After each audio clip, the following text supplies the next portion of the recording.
there's a few promises that assetization and the idea of assetization brings with it. First of all, it needs to be something new, and connected to that is doing something that expands the investment horizon, that offers new opportunities to people, that opens doors for people that maybe weren't invested yet on that level, or that are finding new asset classes. Obviously, we're also looking for stories, right? If someone is building something in the basement, or they're connected to people through, I don't know, a forum, and they're doing something together and building something new, that's obviously much more interesting than a big bank pushing out the 700,000 certificate. It's about creating vehicles that help people invest in what they believe in, or what they want to invest in, or what they feel brings the best return.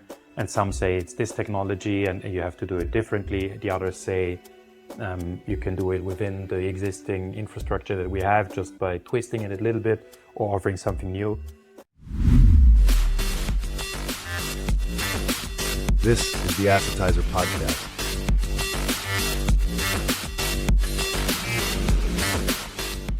So hi everybody, and welcome to another episode of the Assetizer. I'm here today with Klaus Fiala, who is the editor-in-chief of Forbes in the German-speaking region of the world, right? Yes, exactly. So you cover Switzerland, Germany, and Austria, I guess. So we did the only German-speaking edition of Forbes, and I myself am based in Zurich and mostly looking after what we do in Switzerland, but obviously having an eye on the region itself. Okay, great.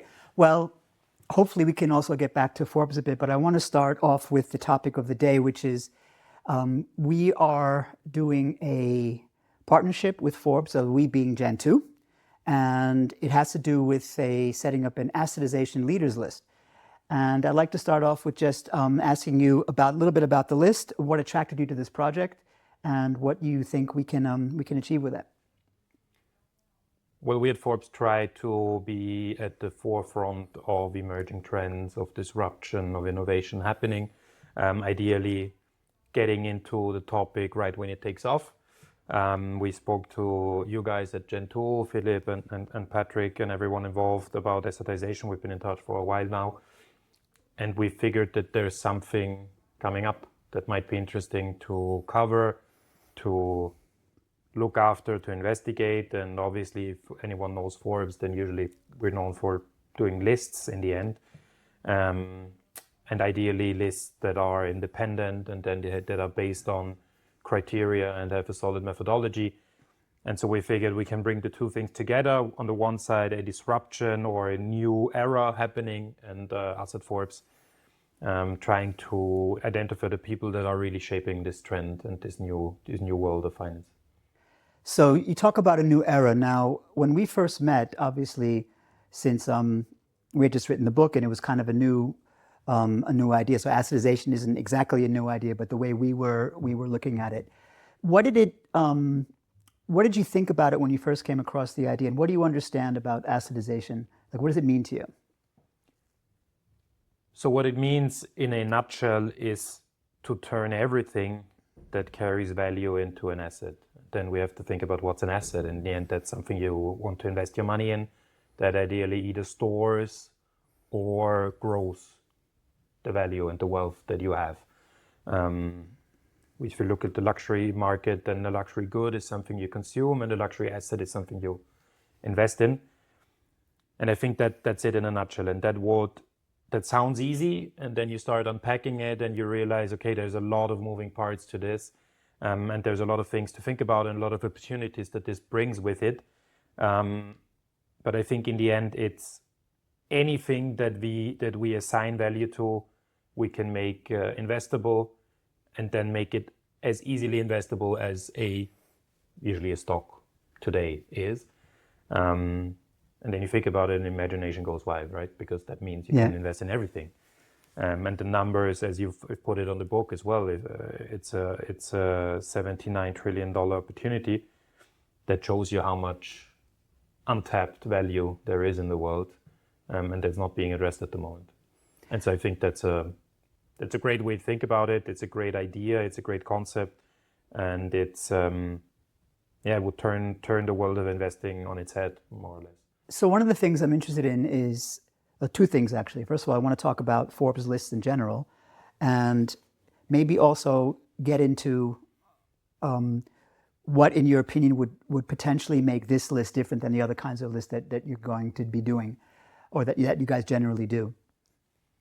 So, I mean, lists are at the core of Forbes, right? I mean, the thing and the flagship and the thing that we're most known for is the Billionaires list, obviously, where once a year we try to identify all. Is maybe too much, but every billionaire we can find, which means an individual carrying or owning assets at or above $1 billion. In the end, that's the definition. Is it possible to be a hidden billionaire? Well, I mean, there are areas difficult. where it's tricky. Crypto, for example, is a tricky part to identify. And then you see these billionaire terms throwing around. We're very clinical and very strict about it. And it's also different to other lists. It's individuals, right? It's not family, it's not company. It's one person has to own that. There's a lot of discussion around it. People on the list don't want to be on the list, or they want to be higher, or they want to be lower, etc. But it's a huge investigative process with a couple of hundred people working on it every year. Oh, really? So, I mean, not full time, obviously, but across all markets, it's a big operation, yeah. And the team in New York, we're nearing deadline, so they're not sleeping anymore. So that's sort of the main thing we're known for. That's the thing we're quoted for. But apart from that, we have a bunch of different lists across the Forbes universe. There's the top wealth advisors. There's the 50 over 50, where we look at women in sort of the above the age of 50 that are reinventing themselves. With 30 under 30, where we try to uncover the young generations and people under the age of 30 with a fund manager ranking. So a bunch of different lists that all have the idea of identifying people that are changing something, that are disrupting, that are innovating, etc. And there are really two approaches we have. Either you have a number or some form of indicator that ranks a list, which is the Billionaires list. For example, you have Elon Musk with 300 something billion and blah, blah, blah, and it goes down. It's 1 to, 3,000. Or you have a list where it's equal people that come onto a list. And the question here really was, do we have this one defining number, this one defining characteristic that makes or breaks an assetization leader? And that's just not the case, because it's more than one factor. So we said, okay, we need criteria, we need an application system where people can apply, they can say, okay, or be nominated and say, I think I'm doing something interesting here. And then we have an expert jury that helps us pick the right people. And then there will be discussions, why him and not her, why they and not them. But in the end, we have to rely on a methodology that works, that's independent, and that we can refine over the years. And what makes it different? First of all, it's the first time we're doing it. As always, the Billionaires list has been around for 40 years. And it's really tapping into a new, there's the FinTech 50 list in the US. Mm-hmm. But that's sort of partly the same topic, but not really. So we're really looking for a sort of a new trend and publishing a list that covers this new trend and these pioneers that are forming this industry. And that has pros and cons and risks and opportunities, but for sure it won't be boring. Okay, so if I wanted to be on this list, like, what are the criteria you're looking for? What kind of entrepreneurs, what kind of projects would say, yes, you belong on this Assetization Leaders List? So there's a few promises that assetization and the idea of assetization brings with it. First of all, it needs to be something new. Cannot be the 15th iteration of something we've already seen a couple of times. That's very, very important. So novelty, doing something new, and connected to that is doing something that's different, right? That expands the investment horizon, that offers new opportunities to people. That's sort of the disruption, innovation aspect of it. Then democratization. So the idea is really to have something that opens doors for people that maybe weren't invested yet on that level, or that are finding new asset classes, I don't think we have to only look for these mom and pop investors that don't have any stocks right now, but offering new opportunities to professional investors is also a worthwhile thing to do. Then obviously some sort of size, meaning you don't produce something that's for hyper niche, having some form of dimension of a total addressable market would be interesting for us.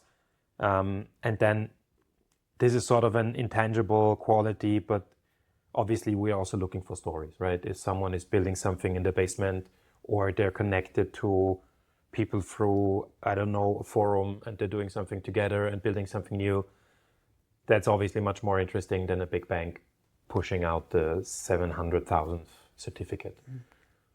So really anything involved with either making non-traditional assets investable, like expanding the investment universe, as you said, or having to do with bringing more access, which could be also to traditional or to more regular stuff, but getting more people, making it possible for more people to invest. Yeah, and also rethinking the way we invest in traditional assets, right? Right. I mean, there is a lot of investment happening into different industries and different areas, but it's closed off to a very niche and elitist group. And if we can find a way to open this up and make it easier for people already investing in it, but also people that so far have said it's too complicated for me right now, I have other things to do, I think that's also a super interesting aspect of this. Okay. On that end.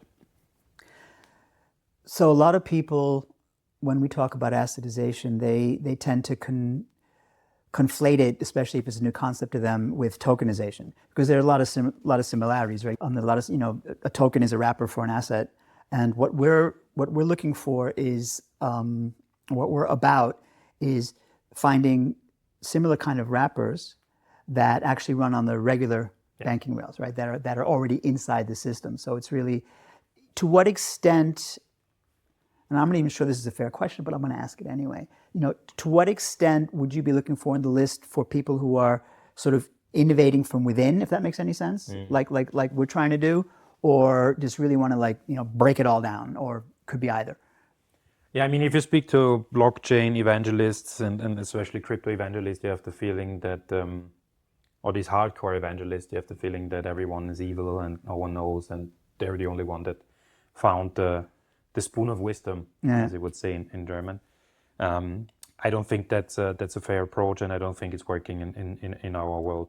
In the end, and sometimes I get the feeling that it's sort of a belief system, even religious, which I think is also exaggerated. In the end, I think it's about the same thing, right? It's about creating vehicles that help people invest in what they believe in, or what they want to invest in, or what they feel brings the best return. And some say it's this technology and you have to do it differently. The others say you can do it within the existing infrastructure that we have just by twisting it a little bit or offering something new. I think what's important is, and that's sort of the drawback I currently see with blockchain, it is just not adopted at the moment. So my dad, who's investing in stocks, most likely would not want to touch the blockchain just because it's too complex for him. So if we find a way where we can make it so that it's easily done, sure, why not? Happy to do that. As long as that's not the case, and I think living up to the standard of investing made as easily as investing in stocks is today, it's pretty simple. It still maybe could be made more simple, but it's pretty simple. As long as that's happening, I think it's a fair approach. What we're not looking for, I think, is someone that's ahead of the time in a way. Okay, what do you mean? Building something that's just not right for mass market. That wouldn't necessarily work yet. That's just not working. Yeah. Where it's again for people that are nerds, that are professional investors, that are super deep into the topics. I think you can also call it mass customization, mass personalization. I don't know there's different approaches to this, but in the end, it's offering something to a wide variety of people and making it so they understand it and they invest in it. And so we want innovators, but if you're too far ahead of your time, maybe we need to wait a little bit to see. All right. So The applications have actually been open for a while now, and you've been getting, what I understand, a fair amount of them. Yeah. And I'd just like to get a sense of, what kind of people, what kind of projects are already applying? Are you seeing these innovators that you've been looking for? Or can you give us a sense, without obviously mentioning any names or giving anything away, of how the applications are going? So we're obviously in the collecting stage, which means we do have a fair amount of application submissions. Obviously, shout out to whoever hasn't applied yet. We always like to see more. But I'll be putting links in the description. we're super happy with the progress at the moment, and it's very broad. It's more broad than I would have expected. You see traditional finance players or individuals, but you also see non-traditional assets being thrown into the ring. You see the art market coming in, IP.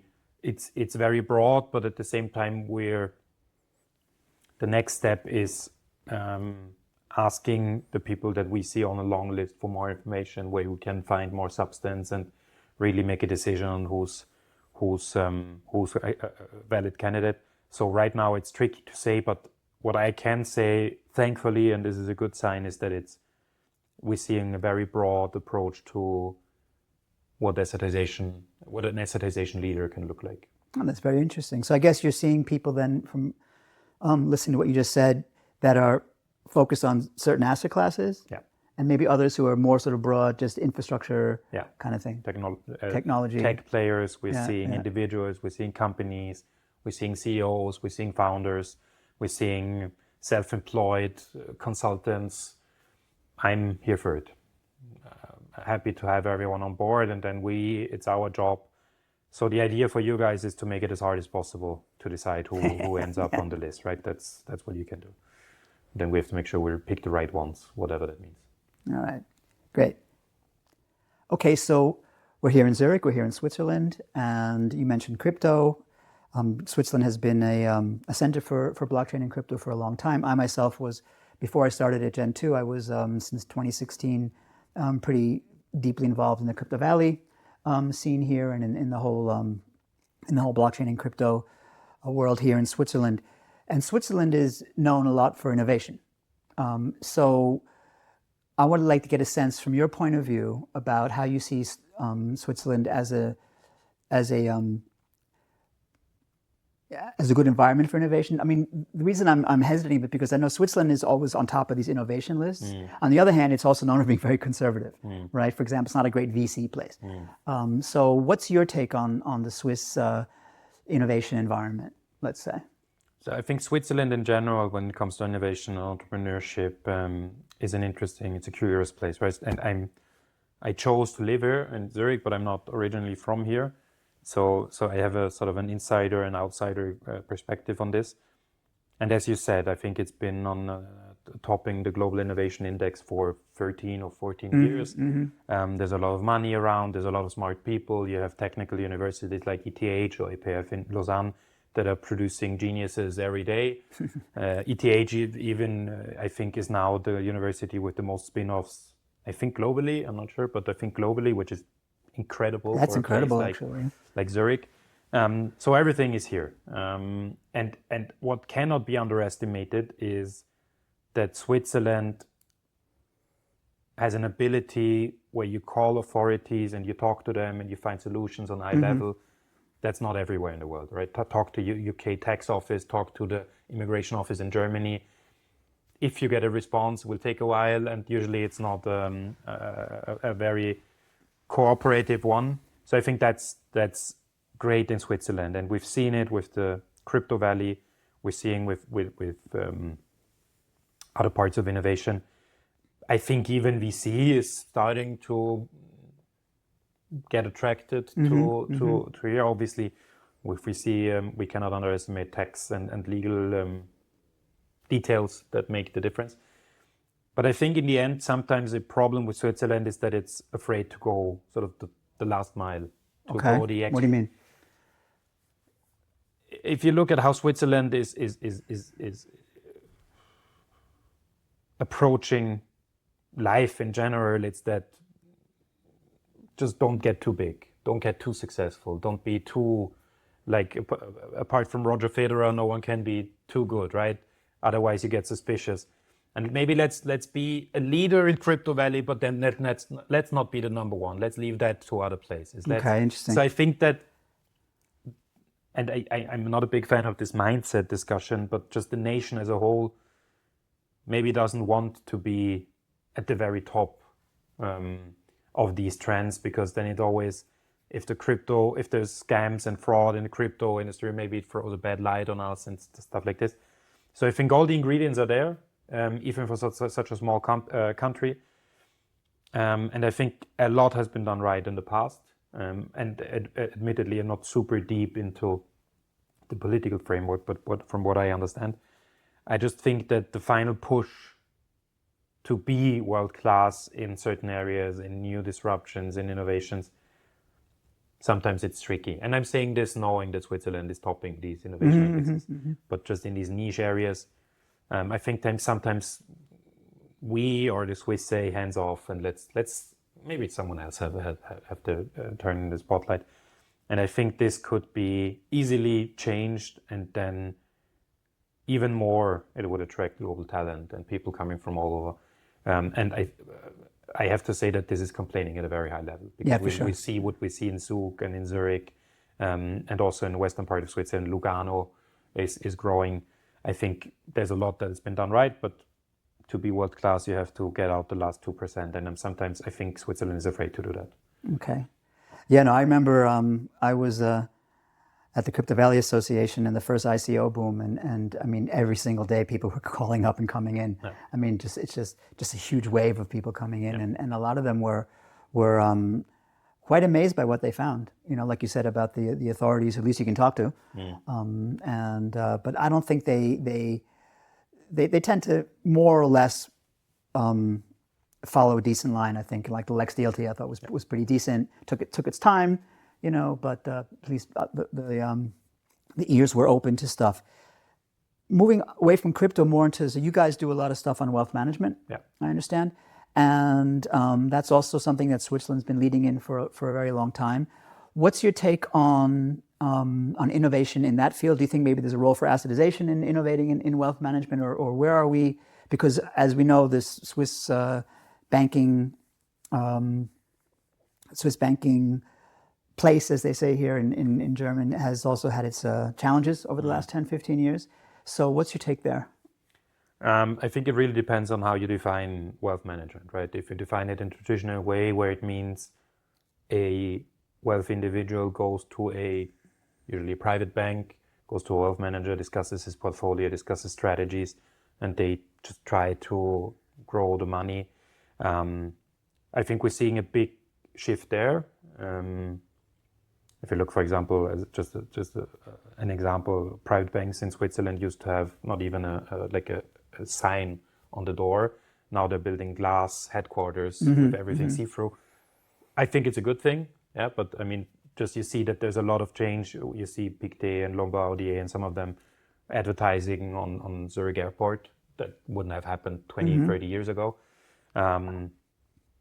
But I think traditional wealth management is usually very cautious when it comes to new technologies.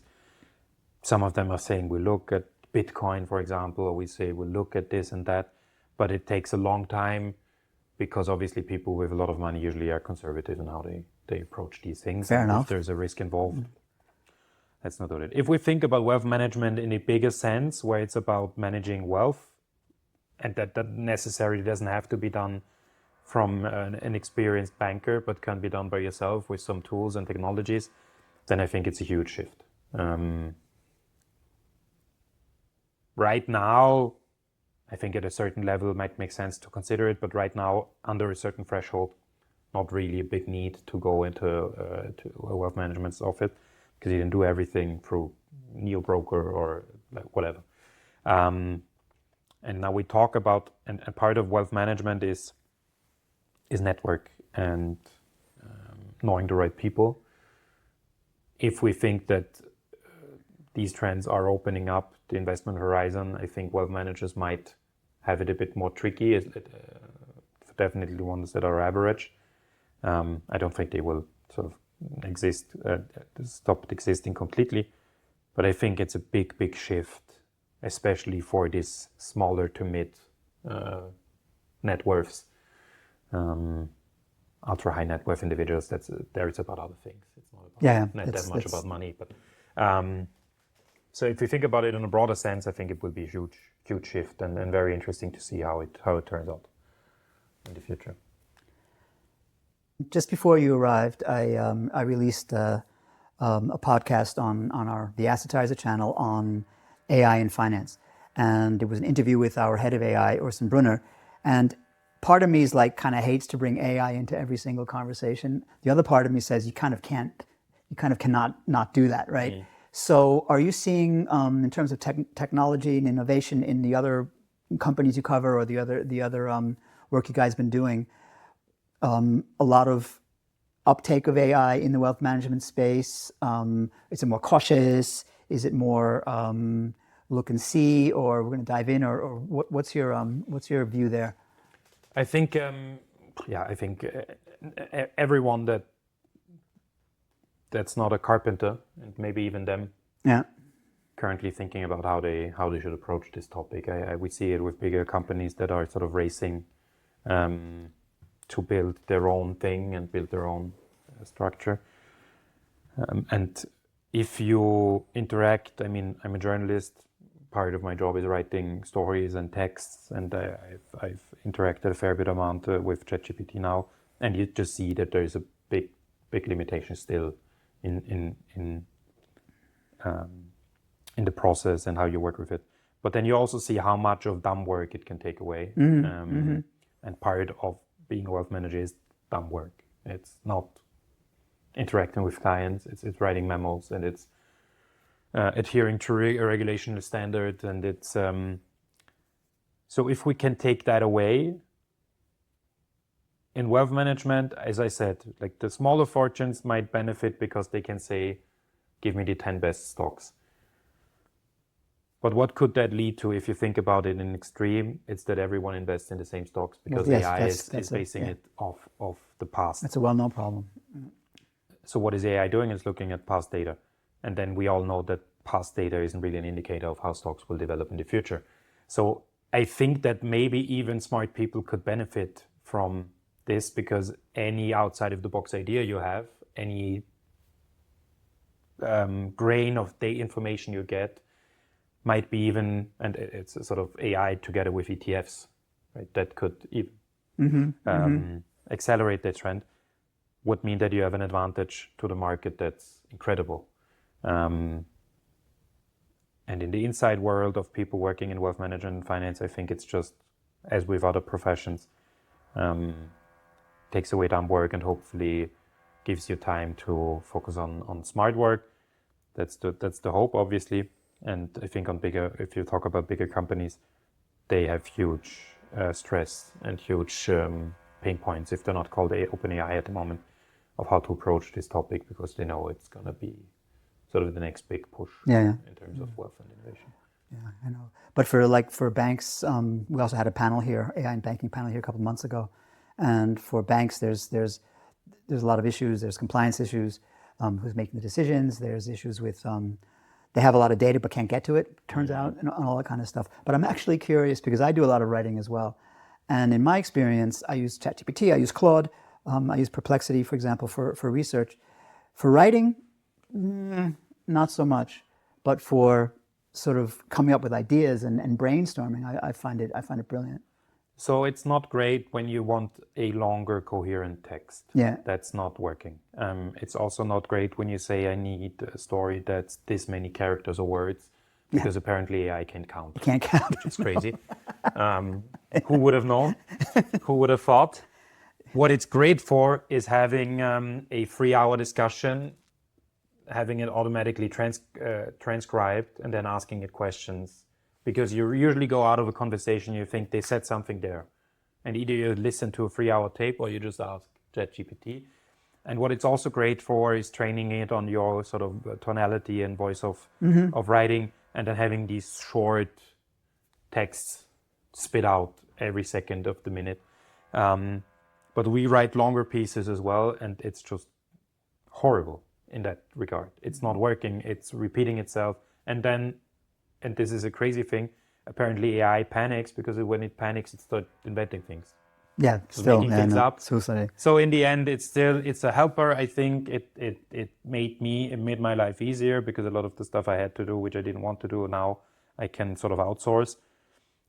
But I think what we underestimate is these tiny changes take a long time in innovation. And then in 10 years, it's going to be a huge shift. But in 6 months, nothing much happens. Yeah. So we need to be patient with our friends at ChatGPT. But I even read a study now that if you're polite, results are better. So don't shout at it. Just like in the real world. Yeah. All right, you talked about 10 years, which brings me very nicely to how I'd like to close our conversation, which is a look towards the future. And if we had this, and also to bring it back to the assetization list, which is our topic today. Again, apologies to viewers for bringing AI into it, but I can't not. If we sit here, and hopefully we will, in 5 years' time, and our list is going and assetization is happening in whatever various forms that it takes, what are we going to potentially be seeing? So on March 7th, 2022, I made travel reservations for a trip to Zurich a week later. And then 2 days later, I think the Austrian government said no one's leaving anywhere, everything's closed down. So I'm very, very cautious with plans for the future. I think COVID taught everyone that that's tricky. But of course, what we would like to see is not only assetization taking off as a trend, but the list becoming sort of the gold standard of an industry. And part of the reason why we signed up for this and why we're partnering with GenTwo is that we don't have an interest in assetization. If it does happen, it's great and we love it. If it doesn't happen, Forbes will survive. So what we want to do is have an independent voice there that says, okay, these are the leaders in this field. And it's not sort of the friends of GenTwo, but it's really the people that are driving forward a trend.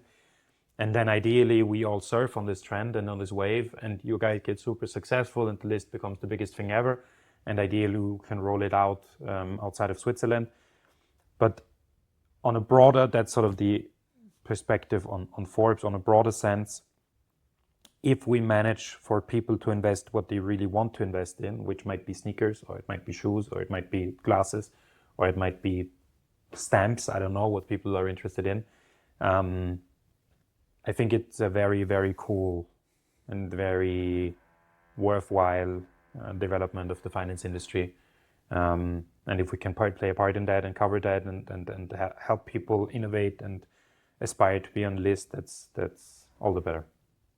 Well, I have to say one of the reasons that we're excited and very pleased to be working with you guys is exactly that kind of outside voice.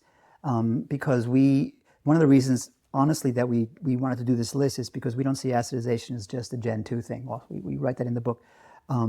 If you look at the history of finance, there's always been a march towards democratization, towards opening up access, towards, first you had just companies, then you had stock exchanges, then you had e-banking and ETFs, and so there's always been more access, but it hasn't really been in terms of financial product creation, and we think that's the time. That's what assetization is about. It's about mass customization. It's about expanding what assets are and democratizing that part of the investment thing. It's just like the next thing up.